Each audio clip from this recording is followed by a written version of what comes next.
तो नमस्कार बच्चों। आज नेशनल साइंस डे के इस प्रोग्राम में हम लोग एक सीक्वेंस में कुछ प्रोग्राम्स लेके आए हुए हैं आपके लिए। तो इस प्रोग्राम में आप देखेंगे कि सबसे पहले एक हमारे यहाँ टीचर हैं डीपी शर्मा सर, आप लोग सब जानते हो उनको। फिजिक्स के कुछ बहुत मज़ेदार एक्सपेरिमेंट जिनको देखने में आपको बहुत मज़ा आने वाला है। आप उन एक्टिविटीज़ को देखेंगे। इसके साथ में ही कुछ बच्चों की एक्टिविटी भी हमने सेलेक्ट की हैं। बहुत सारी जो हमारी एक्टिविटीज़ होती हैं वहाँ पर बच्चों ने बहुत अच्छे प्रोजेक्ट बनाए हैं। तो उन प्रोजेक्ट में आपके बहुत सारे साथी हैं, आप बहुत सौ को जानते भी होंगे। तो आप देखेंगे कि उन एक्टिविटी में आपके साथियों ने क्या क्या प्रोजेक्ट बनाए हैं। इसके अलावा एक साइंस क्विज़ हम आपके लिए आज लेके आए हैं। इस साइंस क्विज़ में बहुत अच्छे क्वेश्चंस रखे गए हैं जिनमें साइंस की बहुत अच्छी जानकारी आपको मिलने वाली है। गूगल फॉर्म का ये क्विज़ होगा। इसका जो डिटेल है वो मैंने डिस्क्रिप्शन बॉक्स में डाल दिया है। आप डिस्क्रिप्शन बॉक्स से क्लिक करके और गूगल फॉर्म का एक क्विज़ अटेंड करेंगे तो आपको साइंस के कुछ बहुत अच्छे कंसेप्ट पता चलेंगे इस क्विज़ से। इसके साथ में केमिस्ट्री की बहुत मज़ेदार एक्टिविटी है कि डिहाइड्रेशन रिएक्शन में हम चीनी में सल्फ्यूरिक एसिड मिलाते हैं तो कोयला बन जाए। कि साइंस डे है तो हम कुछ नया सीखें, साइंस के बारे में कुछ नई चीज़ें जानें। और इन्हीं सब बातों को लेके हमारे श्रद्धेय प्राचार्य जी का जो संदेश है वो अंत में आप सुनेंगे। तो इस एक्टिविटी में आइए, पार्टिसिपेट कीजिए और साइंस डे को एंजॉय कीजिए। Thank you.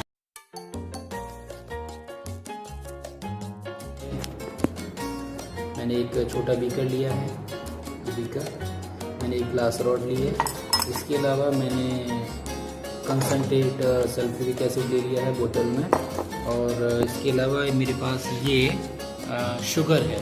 तो ये शुगर को मैंने पाउडर कर लिया है। आप देख सकते हैं नॉर्मल शुगर है जैसी अपने अपने घर में होती है। मैंने मिक्सर ग्राइंडर से केवल इसको पाउडर बना लिया है। अब आप बता सकते हैं पाउडर क्यों बनाया है। तो पाउडर बनाने के पीछे केवल यही रीज़न है कि पाउडर सब्सटेंस का सरफेस एरिया ज़्यादा होता है, इसलिए उसकी रिएक्शन जल्दी होती है। तो मैं अब इस शुगर को इस बीकर के अंदर डाल रहा हूँ।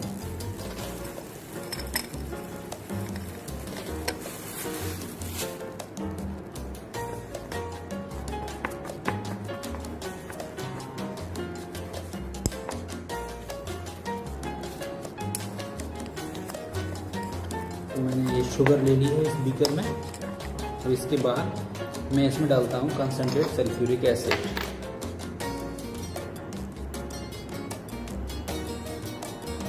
और आप देखिए आपकी रिएक्शन स्टार्ट हो चुकी है। बीकर गर्म हो रहा है। मैं इसको थोड़ा सा मूव करा देता हूँ।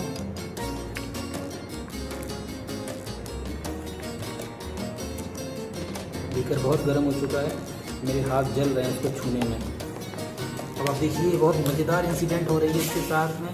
ये देखिए इसके जो कार्बन है वो लगातार बनता चला जा रहा है। आपने शायद अपनी लाइफ में ऐसा पहले कभी नहीं देखा होगा। ये देखिए कितना कार्बन ये बन गया।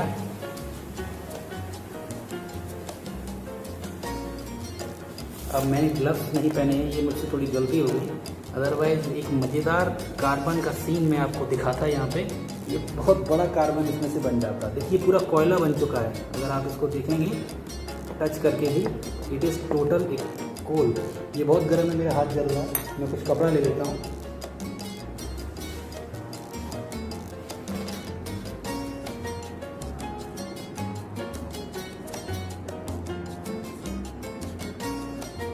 ये देखिए इसमें से लगातार निकलता जा रहा है। और ये आपकी पूरी शुगर आपके सामने ये रही विद इन सेकेंड्स। आप इसको देखिए विद इन सेकेंड्स। बहुत बुरी बदबू आ रही है। अब ये बदबू तो आपको मैं नहीं भेज सकता, लेकिन आप देख सकते हैं क्या हालत हुई है। ये पूरी चीनी कोयले में बदल चुकी है। पूरा कोयला आपके सामने, और इसके अंदर थोड़ा सा मिक्सचर दिख रहा है जो पानी है। यहाँ पे बहुत बुरी बदबू आ रही है, मैं बहुत देर तक नहीं रह सकता, तो मैं बंद करता हूँ इसको।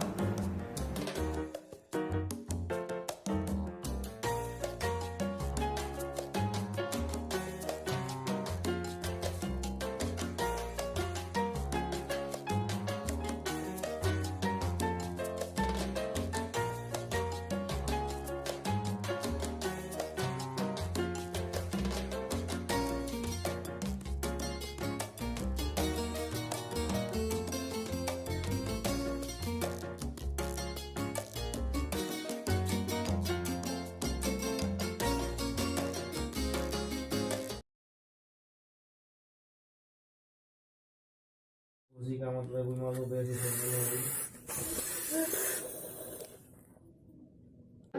घर के छोड़ दी। इसका मतलब तो यही हुआ कि तुम इस प्लान में शामिल नहीं है ना? क्योंकि जिस बंदे को मैं जानता हूँ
Good morning, ma'am.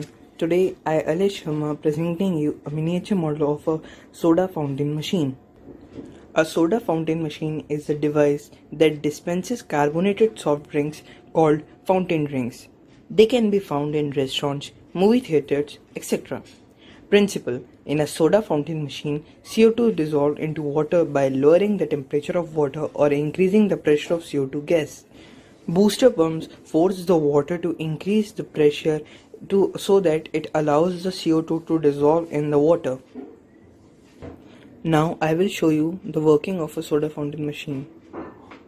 As you can see here is a switch, and when I press this switch,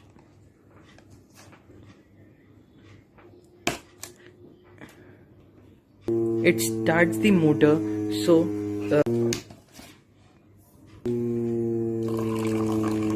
as you can see, and when I turn it off, it stops the flow of the water, and as you can see, the water is now stopped. Thank you. Switch लगाया एक छोटा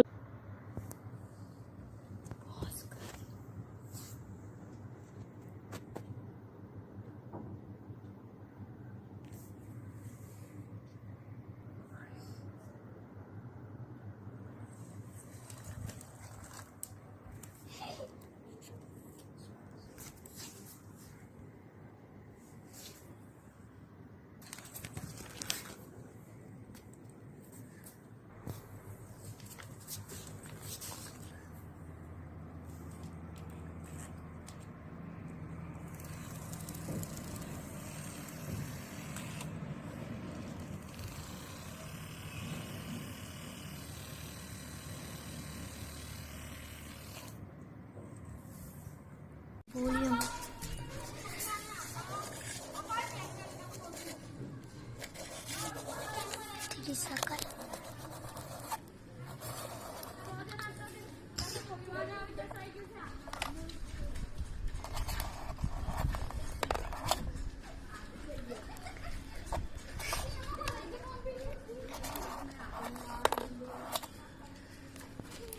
vertical.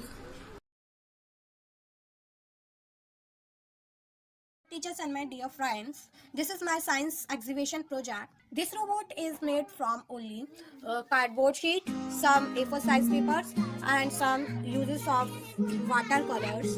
For making this robot working, I use 3 DC motors, 2 batteries and 1 switch.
Thank you.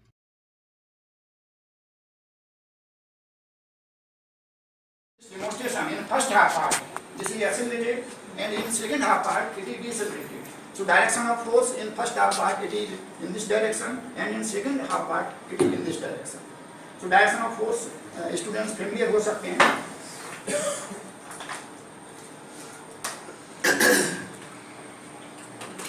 Next ये simple, ये जो demonstration है इनकी खास बात ये है कि लो कॉस्ट डेमोन्स्ट्रेशन है.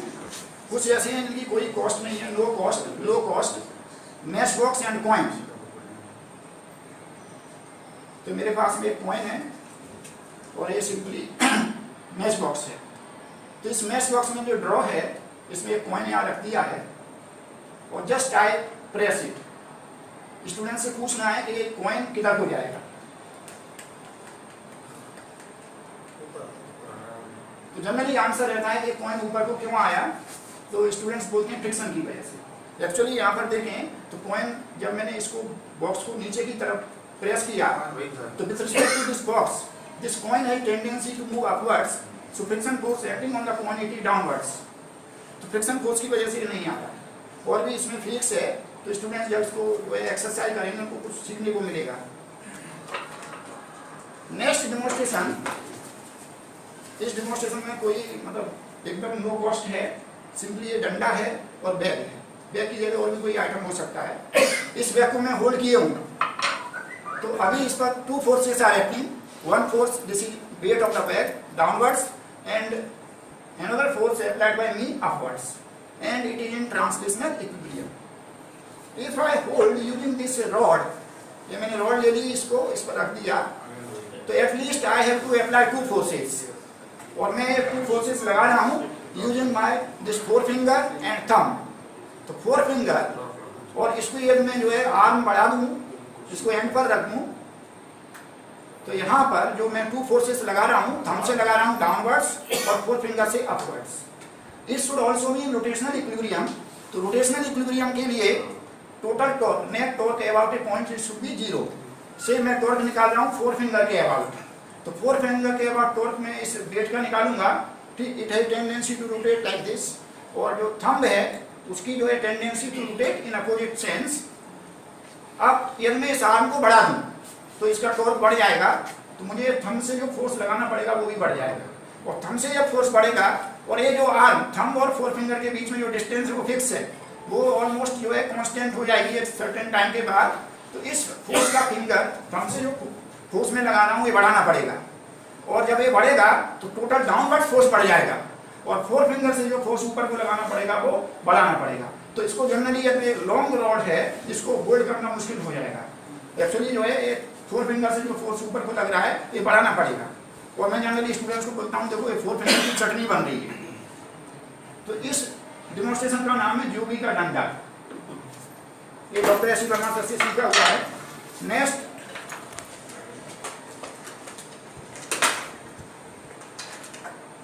To items are there, this is belt और एक क्वेश्चन मार्क। क्वेश्चन मार्क तो जनरली सभी यूज करते हैं लैंग्वेज लिखने में भी, और ये जो है लकड़ी का क्वेश्चन मार्क।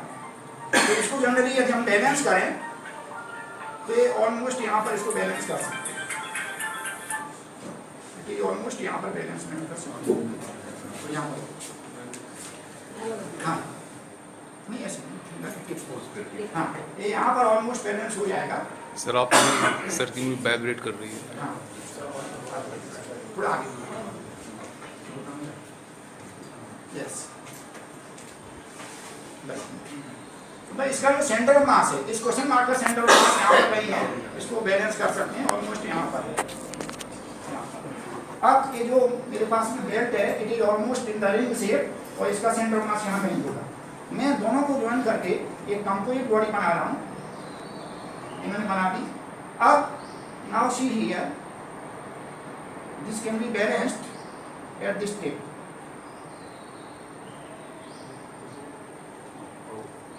आप देख पाएंगे इसको यहाँ पर बैलेंस कर सकते हैं।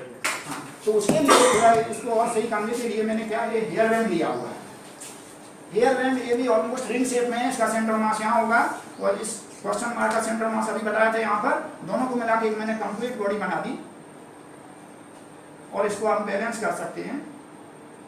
तो अभी ये हेयर बैंड वर्टिकल ओरिएंटेशन में है और इसको यहाँ पर भी जो है बैलेंस कर सकते हैं, स्लैंटेड ओरिएंटेशन में हो जाएगा और इसको यहाँ पर भी टिप पर भी बैलेंस कर सकते हैं। तो इसमें फिक्स क्या है कि जो जैसे बताते हैं क्वेश्चन मार्क है, इसका सेंटर मास यहाँ पर था और इस हेयर बैंड का सेंटर मास यहाँ पर है।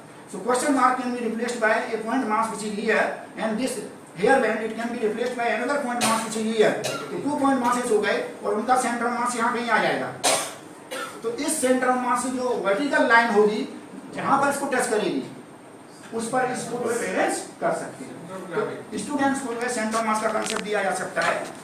दूसरा जो है जब रोटेशनल मोशन बच्चों को बताते हैं तो vectors, angular velocity, torque, angular momentum, इसको जो है समझाने के लिए मेरे पास में जो है वैसे जनरली इसको बाईसाइकिल व्हील से करते हैं। तो इसको पोर्टेबल बना दिया है सिंपल। यहाँ पर एक रिंग है, जो डिस्क है यूजेबल डिस्क और इसमें मोटर लगी हुई है, एक बैटरी है। इसको सिंपली रोटेट करना है। तो अभी जस्ट मैं इसको जो है ऑन कर रहा हूँ, आप देखिए अभी ऐसे चल रही है। तो एंगुलर वेलोसिटी की डायरेक्शन अभी क्या है, टुवर्ड्स मी, और angular momentum it is also towards me. Now see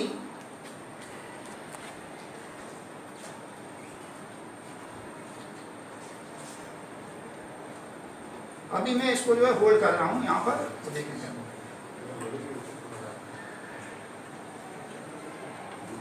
अभी आपने देखा एक दूसरी मोशन भी होने लगी इसमें। पहले सिंपली रोटेशन मोशन हो रही थी, अभी रोटेशन के साथ साथ में रिवॉल्यूशन भी हो रहा है। तो इसमें कई फिजिक्स है। जब केवल रोटेट हो रही है तो इसमें एंगुलर मोमेंटम की डायरेक्शन किधर को है, टुवर्ड्स मी है। और जैसे ही मैं इसको होल्ड करूंगा यहाँ पर तो केवल इसमें 2 फोर्सेस हैं, बेक एंड अपवर्ड फोर्स। और इसका जो सेंटर ऑफ मास यहाँ पर कहीं है, तो सेंटर ऑफ मास के बाद मैं टॉर्क निकालूं तो वेट का टॉर्क 0 हो जाएगा और टॉर्क केवल इस फोर्स का रह जाएगा। तो सेंटर ऑफ मास के रिस्पेक्ट में से उसको ओरिजिन मैंने ले लिया, तो आर वेक्टर इधर को होगा, एफ इधर को होगा, आर और एफ टॉर्क इधर को जाएगा। Tau is equal to DL DT. तो डीएल वेक्टर की डायरेक्शन और टाउ वेक्टर की डायरेक्शन दोनों सेम होगी। और जब मैंने इसको रोटेट किया था तो एल वेक्टर इधर को था और डीएल इधर को है, तो L plus DL new angular momentum इधर को जाएगा और इस तरह से इधर को हो जाएगी। इसका एक्सिस जो है ऐसे हो जाएगा और अगेन जो है एंगुलर मोमेंटम इधर को है और टॉर्क आपका जो है इधर को लग रहा है, तो डीएल इधर को है, एल इधर को, एल प्लस डीएल इधर को चला जाएगा और इस तरह से इसमें जो है रोटेशन के साथ साथ में रिवॉल्यूशन मोशन भी हो जाएगी।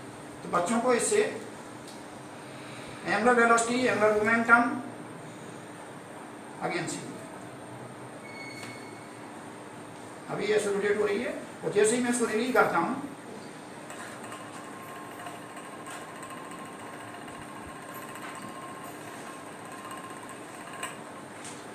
this demonstration is familiar with playing with vectors. For weightlessness, ये जनरली मोस्टली सभी ने देखा होगा ये मेरे पास में एक एम्प्टी स्मॉल बोतल है और 2 जो है रिंग मैग्नेट्स हैं, इनको मैंने अपोजिट पोलैरिटी में एक को यहाँ पर फिक्स कर दिया है इसकी लीड पर और दूसरा यहाँ पर रख दिया है मैग्नेट।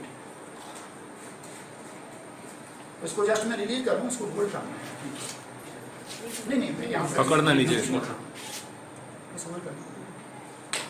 तो जस्ट आपने अभी देखा जैसे ही मैंने इसको ड्रॉप किया, तो जब ड्रॉप नहीं किया था एक इनर्शियल फ्रेम ऑफ रेफरेंस था, नेट फोर्स इस पर 0 था, एक्सीलरेशन भी 0 थी। जैसे ही मैंने इसको ड्रॉप कर दिया, it comes in free fall and it becomes non inertial frame of reference. और कुल मिला के जैसे ही फ्री फॉल हुई तो ये जो मैग्नेट रखी थी बॉटम पर, उसका वेट क्या हो गया, वेटलेसनेस, और जैसे ही वेटलेसनेस हुई नॉर्मल फोर्स भी 0 हो गया। सिंपली इस मैग्नेट पर, लोअर मैग्नेट पर 3 फोर्सेज पर एक्टिंग। एक फोर्स क्या था, इसका वेट, दूसरा normal reaction and third force था upward force, magnetic attractive force. तो जैसे इसको मैं फ्री फॉल कराता हूँ तो वेट 0 हो गया, वेट 0 हुआ, कॉन्टैक्ट खत्म, नॉर्मल फोर्स भी 0 और सिंपली एक फोर्स रह गया अपवर्ड फोर्स। उसी की वजह से मैग्नेट ऊपर को आ जाता है। तो जैसे ही जब इसको ड्रॉप करते हैं तो साउंड आप सुनते हैं, उसकी मोशन को देख नहीं सकते, फास्ट मोशन होती है, sound we can not forget.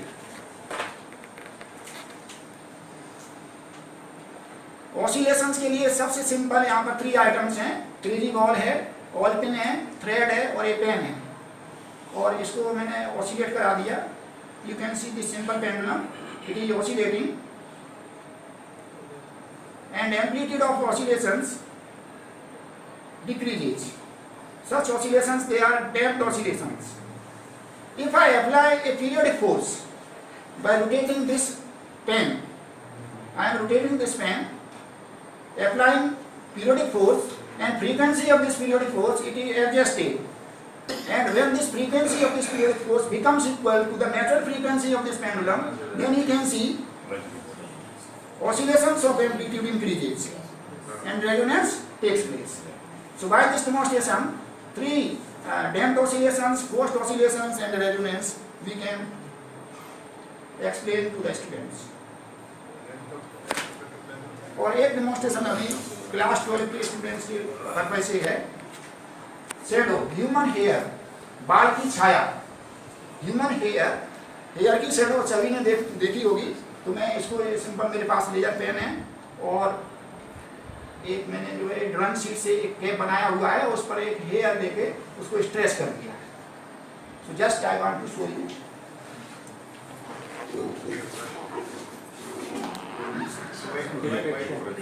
This is diffraction pattern actually. So by showing such classroom demonstrations, low cost demonstrations, teaching can be made interesting. Just I want to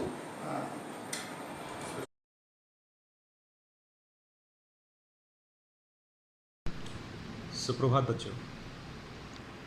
आज 28 फरवरी का दिवस है और जैसा कि आप जानते हैं कि आज का दिन हमारे देश में राष्ट्रीय विज्ञान दिवस के रूप में, नेशनल साइंस डे के रूप में हम लोग मनाते हैं।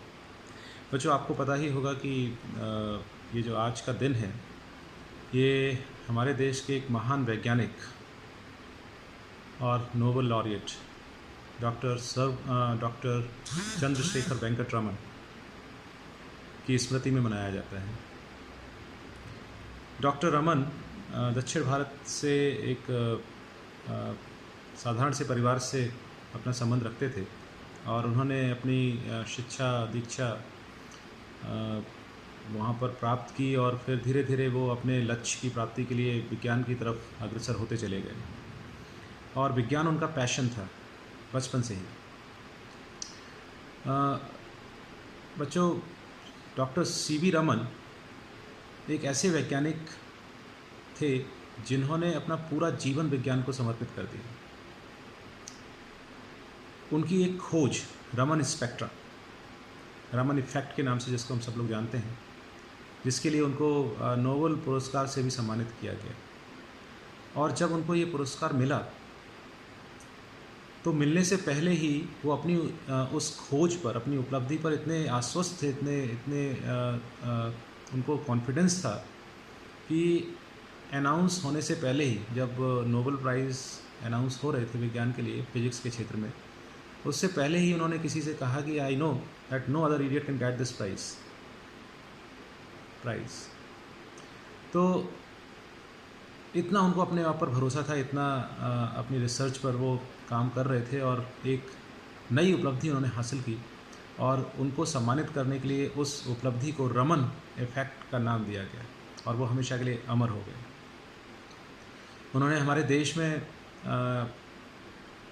कई यूनिवर्सिटीज़ में, कई संस्थानों में, विश्वविद्यालयों में कार्य किया, प्रोफेसर के रूप में भी, कुलपति के रूप में भी, डायरेक्टर के रूप में भी, और उन्हीं के अथक प्रयास से भारत में भारतीय विज्ञान संस्थान इंडियन इंस्टीट्यूट ऑफ साइंसेज की आधारशिला भी रखी गई। ब्रिटेन ने उनको एक मानद उपाधि से सम्मानित किया विज्ञान के क्षेत्र में, ये बहुत बड़ा सम्मान था।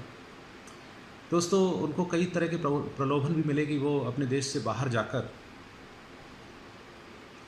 दूसरे देशों में अपने रिसर्च के काम को आगे बढ़ाएं, लेकिन अपने देश के प्रति उनका जो समर्पण भाव था उसको ध्यान में रखते हुए उन्होंने भारत में रहकर ही अपनी जो रिसर्च से संबंधित जो भी उनका कार्य था उसको जारी रखा और भारत में रहकर ही उन्होंने युवाओं को विज्ञान की तरफ प्रोत्साहित किया। आज जब भारत एक विश्व शक्ति बनने के तरफ अग्रसर है, तो अभी भी हम कहीं ना कहीं इस बात की कमी महसूस करते हैं कि भारत के युवा डॉक्टर, इंजीनियर्स तो बनना चाहते हैं लेकिन कोई टीचर नहीं बनना चाहते हैं, और विशेष रूप से अनुसंधान के क्षेत्र में, रिसर्च के क्षेत्र में बहुत कम भारत के युवा अपना रुझान रखते हैं। आज समय की आवश्यकता है कि डॉक्टर और इंजीनियर अपना एक प्रोफेशन है, अच्छी बात है, लेकिन विज्ञान के प्रति रुझान बनाने की भी आवश्यकता है, क्योंकि जितनी भी नई खोज आविष्कार होते हैं वो सब विज्ञान की देन है और ये तभी संभव है जब ज़्यादा से ज़्यादा छात्र और युवा विज्ञान के क्षेत्र में हायर स्टडीज़, उच्च शिक्षा की तरफ जाएं और रिसर्च की तरफ जाएं। कई सारे अवसर अब भारत में रहकर ही भारत के युवाओं के लिए उपलब्ध है। आवश्यकता है कि इन बातों को समझा जाए और इसकी महत्वता को समझा जाए। आज का दिवस मनाने का कतिपय जो उद्देश्य है वो यही है कि युवाओं को विज्ञान और विज्ञान के अनुसंधानों के बारे में बताया जाए। आज के दिन मैं सभी केंद्रीय विद्यालय नंबर 1 ग्वालियर के छात्र और छात्राओं का आह्वान करता हूं कि वो जो बच्चे अभी 9th और 10th क्लास में पढ़ रहे हैं वो विज्ञान और उससे जुड़ी हुई जो डिस्कवरीज़ हैं उनके बारे में ज़्यादा से ज़्यादा पढ़ें। विज्ञान के जो महापुरुष हैं, भारत में जो वैज्ञानिक भारत ने बनाए हैं, उनके बारे में, उनकी जीवनी के बारे में, उनके जीवन परिचय के बारे में जानें, ताकि वो उनसे एक मोटिवेशन उनको मिले और वो भी इस क्षेत्र में आगे बढ़ें और दूसरों को भी मोटिवेट करें। मैं उम्मीद करता हूँ कि आने वाले समय में केंद्रीय विद्यालय नंबर 1 ग्वालियर से पढ़े हुए छात्र और छात्राएँ भी, इनमें से कुछ तो निश्चित रूप से ही विज्ञान विषय को आगे चुनेंगे और इसमें काफ़ी ऊंचाइयों तक पहुंचेंगे। एक बार पुनः इस राष्ट्रीय विज्ञान दिवस के मौके पर मैं सभी को शुभकामनाएं देता हूं। आज कुछ एक्टिविटीज़, कुछ गतिविधियां हम लोगों ने करने का निर्णय लिया है, जिसमें कि आपको क्विज़, विज्ञान से संबंधित एक क्विज़, और हमारे विद्यालय के शिक्षकों के द्वारा विज्ञान विषय से संबंधित कुछ रोचक डेमोन्स्ट्रेशंस, एक्टिविटीज़ के माध्यम से इस तरह के वीडियोज़ भी हम दिखाएंगे ताकि आपका रुझान इस तरफ बढ़े। मैं आशा करता हूं कि आप लोग निश्चित रूप से अपने आप को मोटिवेट फील करेंगे और भारत में वैज्ञानिकों के द्वारा किए जा रहे जो कार्य हैं उनके बारे में ज़्यादा से ज़्यादा जानकारी इकट्ठा करने की कोशिश करेंगे, ताकि आपका अपना ज्ञान का संवर्धन हो और साथ ही साथ आपकी रुचि, आपका रुझान इस विषय में आगे बढ़े।